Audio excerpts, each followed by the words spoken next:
अक्सर ये उलझन होती है ना कि कोई हम में वाकई इंटरेस्टेड है या बस दोस्ती निभा रहा है। यकीन मानिए, इस कश्मकश में बहुत से लोग होते हैं। तो आज हम इसी कोड को क्रैक करने वाले हैं। चलिए उन 5 इशारों को समझते हैं जो इस कंफ्यूजन को शायद हमेशा के लिए खत्म कर दें। तो चलिए सबसे पहले एक ऐसे आंकड़े से शुरुआत करते हैं जो शायद चौंका दे। ऐसा माना जाता है कि 99% पुरुष, जी हाँ 99%, इन जरूरी इशारों को पकड़ ही नहीं पाते। ये वाकई एक बहुत बड़ा नंबर है ना, और यही वजह है कि आज की हमारी ये बातचीत इतनी ज्यादा जरूरी हो जाती है। तो सवाल ये है कि आखिर ये गड़बड़ होती कहाँ है? असल में ये सब कुछ एक कम्युनिकेशन गैप का खेल है। मतलब एक तरफ से तो सिग्नल भेजे जा रहे होते हैं, लेकिन दूसरी तरफ वो पकड़े ही नहीं जाते। और इसका नतीजा फ्रस्ट्रेशन, कंफ्यूजन और कई बार हाथ से निकले हुए मौके। पर कोई बात नहीं, इसी गैप को भरने के लिए तो हम आज बात कर रहे हैं। तो फिर शुरुआत कहां से की जाए? वेल, सच तो ये है कि कुछ सबसे मजबूत इशारे बिना कुछ बोले ही मिल जाते हैं। जी हाँ, एक शब्द भी कहे बिना सारे जवाब अक्सर किसी की आंखों और उनकी मुस्कान में ही छिपे होते हैं। तो ये रहा हमारा पहला और सबसे बड़ा क्लू, नजरों का बदलना। जब किसी के मन में फीलिंग्स बदलने लगती है ना, तो उनके देखने का अंदाज भी बदल जाता है। वो एक कैजुअल सी नजर से हटकर एक ऐसी नजर बन जाती है जो शायद कुछ ज्यादा देर तक टिके, थोड़ी गहरी हो। ये बहुत ही छोटा सा, एक सटल सा बदलाव होता है, पर यकीन मानिए ये बहुत कुछ कह जाता है। और नजरों के बाद आती है मुस्कान। और देखिए, ये कोई फॉर्मल वाली बस हाय हेलो वाली स्माइल नहीं है।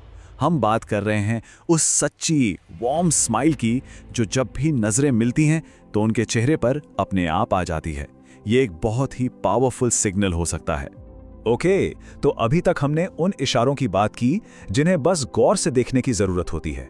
अब जरा एक कदम आगे बढ़ते हैं और देखते हैं कि जब कोई खुद पहल करता है तब क्या होता है। क्योंकि देखिए, अगर कोई सच में इंटरेस्टेड है तो वो सिर्फ इंतजार नहीं करेगा, वो कनेक्शन बनाने के मौके खुद पैदा करेगा। इसे हम बातचीत का बहाना भी कह सकते हैं।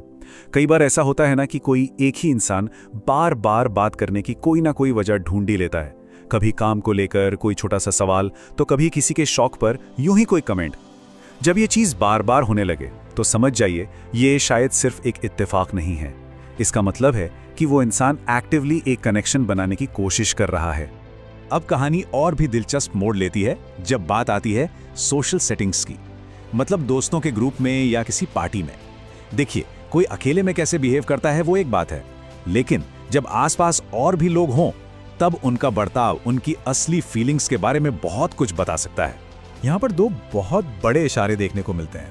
पहला, दोस्तों के जरिए कनेक्शन बनाना। अगर सीधे बात करने का रास्ता नहीं बन रहा तो हो सकता है कि वो इंसान किसी के दोस्तों से दोस्ती करने की कोशिश करे। ये एक इनडायरेक्ट लेकिन बहुत स्मार्ट तरीका होता है। और दूसरा, और ये वाला तो बहुत बड़ा सिग्नल है, वो इंसान आपकी तरफदारी करेगा। अगर कोई किसी के बारे में कुछ नेगेटिव बोलता है तो वो उसे डिफेंड करने वाला पहला शख्स होगा। ये एक प्रोटेक्टिव इंस्टिंक्ट है जो बहुत गहरी फीलिंग्स की तरफ इशारा करता है। ऑल राइट, तो हमने काफी कुछ समझ लिया है। अब इन सभी इशारों को अलग अलग देखने की जगह इन्हें एक तरह की सोशल टूल किट समझिए। ये वो टूल्स हैं जिनकी मदद से किसी भी सोशल सिचुएशन को ज्यादा कॉन्फिडेंस के साथ नेविगेट किया जा सकता है। तो चलिए एक बार फटाफट इन 5 की सिग्नल्स को रिकैप कर लेते हैं। पहला, देखने का अंदाज बदल जाना। दूसरा, एक लगातार वार्म स्माइल। तीसरा, बात करने के बहाने ढूंढना। चौथा, किसी के दोस्तों से कनेक्शन बनाना। और 5वां, किसी की बुराई न सुन पाना और उससे डिफेंड करना। लेकिन एक बात याद रखना बहुत जरूरी है, ये कोई चेकलिस्ट नहीं है कि बस टिक करते गए।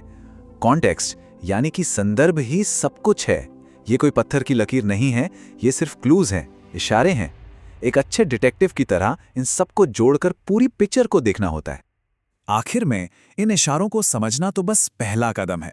ये सिर्फ एक दरवाजा खोलता है, लेकिन असली सवाल तो ये है कि उस दरवाजे के पार कैसे जाया जाए। एक असली सच्चा कनेक्शन इन सिग्नल से आगे बढ़कर असल में कहां और कैसे शुरू होता है, यहीं से तो असली कहानी शुरू होती है। बस इसी सवाल के साथ आज की बात को यहीं खत्म करते हैं।